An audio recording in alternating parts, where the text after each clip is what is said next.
6:32 later this morning, Governor Newsom will sign new legislation surrounding oil and gas. Today in the Bay's Bob Redell joining us live from Alameda County. And Bob, this is on top of a bunch of other bills recently signed into law.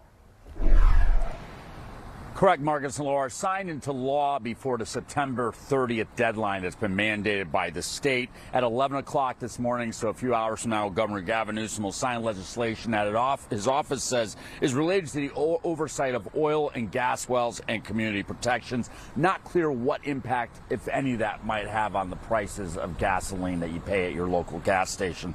Separately, you might recall that recently the governor proposed that oil refiners keep minimal levels of oil in reserve to prevent price spikes, but Republican opponents say requiring those extra oil tanks would increase gas prices in California and other states, and that would lead to shortages. But Newsom's office has been disputing those claims. It says that they're looking to have backups to avoid shortages, and that there are already enough storage tanks to meet those goals. The governor also just signed off on 24 laws aimed at gun control that his office says will add stronger protections against gun violence. The new laws will create stricter penalties for registered owners of guns used in crimes, strengthened red flags laws, also known as a gun violence restraining order.